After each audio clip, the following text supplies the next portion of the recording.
धन को समाप्त कर दो। मेरी जीजियों,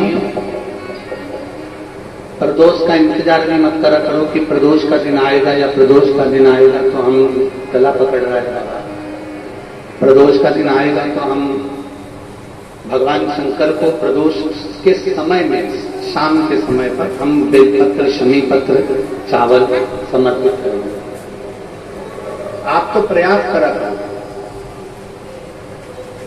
कभी अगर मौका मिल जाए तो प्रदोष काल में, प्रदोष के समय पर एकांतेश्वर शिवलिंग मिल जाए, कहीं एकांत में कोई शंकर भगवान का शिवलिंग मिल जाए, एक बेलपत्र लो, उसके ऊपर एक शमी पत्र रख लो, एक चावल का दाना रख लो, अपने मन की बात बाबा से कहकर श्री शिवाय नमस्तुभ्यं बोलकर शंकर भगवान के अशोक सुंदरी वाली जगह पर स्पर्श कराकर वही शमी पत्र, वही अक्षत का दाना, वही बेलपत्र शंकर भगवान के शिवलिंग पर उसको समर्पित कर।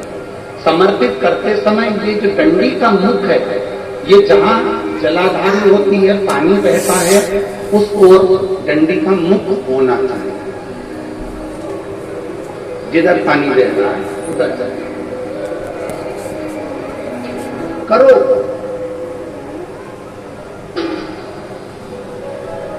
प्रदोष काल में करी गई आराधना,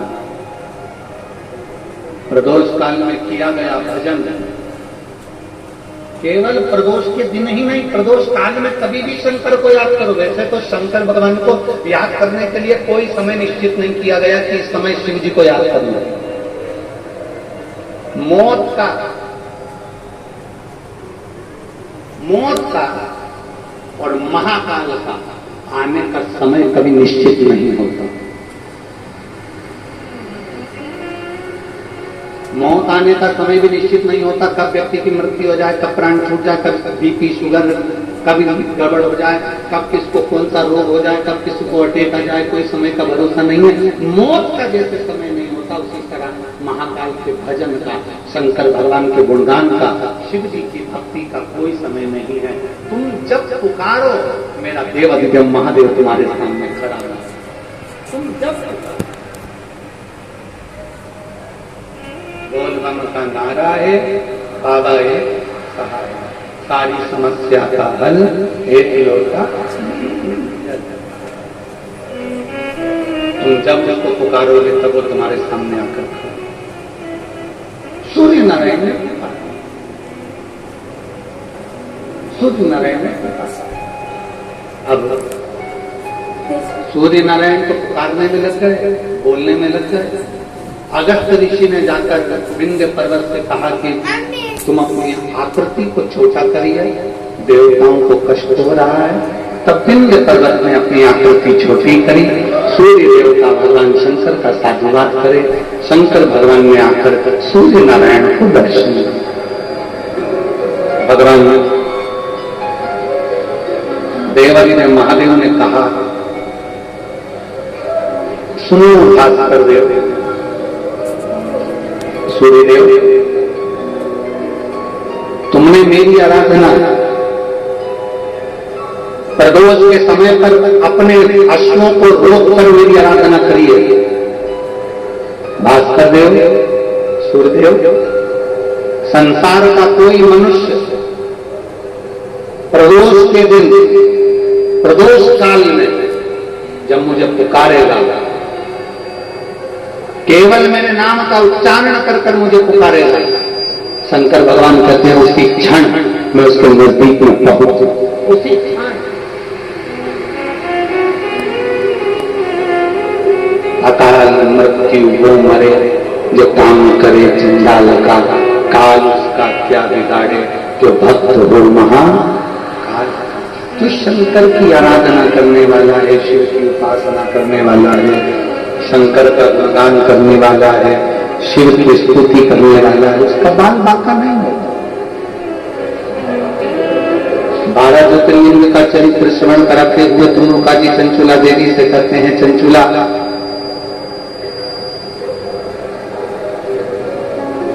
प्रथम सोमनाथ जी का वर्णन करते हुए कहा, चंद्र को काया का रोग हो गया था जिसको देवादिदेव महादेव ने मुक्त किया। दूसरा वर्णन आता है मल्लिकार्जुन का।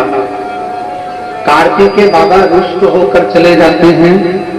रुष्ट कार्तिकेय बाबा को मनाने के लिए शंकर पार्वती जी ने मनाया, तो भगवान सदानंद कार्तिकेय को मनाने के लिए पहुंचे तो मल्लिकार्जुन के रूप में पूजा जाए।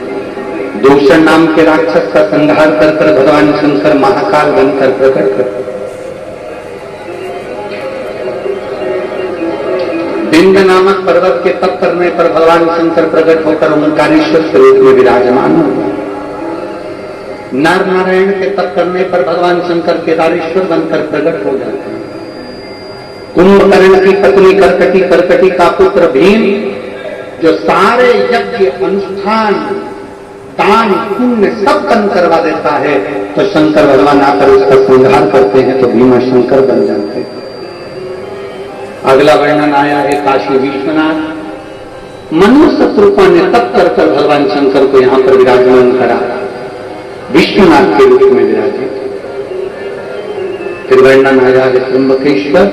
गौतम बाबा पर गौ हत्या का दोष लगता है, ब्रह्मा विष्णु महेश आकर एक लिंग के रूप में विराजमान होकर उनको दर्शन देते हैं और गौ हत्या के दोष से मुक्त करते हैं। अगला वर्णन आया है श्री वैद्यनाथ। रावण भगवान शंकर को लेकर जा रहा था, लघु शंका लगने पर संध्या वंदन करने के भाव से रुका, शिवलिंग नीचे रख दिया, उठा नहीं, वो वैद्यनाथ जी के रूप में विराजमान हो। अगला वर्णन है नागेश्वर। दारुक नाम के असुर का संहार कर भगवान नागेश्वर के रूप में विराजमान हुए। फिर वर्णन आया है रामेश्वरम। राम जी ने लंका पर चढ़ाई करने से पहले भगवान शंकर की आराधना करी, एक लोटा जल समर्पित करा, शिव जी रामेश्वर के रूप में विराजमान हुए। फिर वर्णन आया है श्री कृष्णेश्वर। सुधर्म नाम के ब्राह्मण की दो धर्म पत्नियां थी, एक सुदेहा एक भीष्मा। सुदेहा की यहां संतान नहीं हुई, भीष्मा की यहां औलाद थी। सुधर्म ने भीष्मा से कहा कि तुम्हारे गर्भ से अगर औलाद हो गई है तो ये औलाद तुम सुदेहा को दे दो, तुम्हें दूसरी औलाद आ गई। सुदेहा को संतान दे दी। सुदेहा ने संतान को पाल पोस कर बड़ा करा, उसका विवाह कर दिया। उसका विवाह होने के बाद बहू को मालूम पड़ा कि मेरी असली सास तो भीष्मा है। सुदेहा को पूछना बंद कर दिया। सुदेहा को क्रोध आ गया, अपने बेटे के तलवार से टुकड़े कर कपड़े में बांधकर तालाब में फेंक दिया। भीष्मा ने 1 महीना हो गया था अपने बेटे को नहीं देखा, 1 हफ्ता हो गया बेटे को नहीं देखा, अपने बच्चे का दर्शन नहीं कर पाता।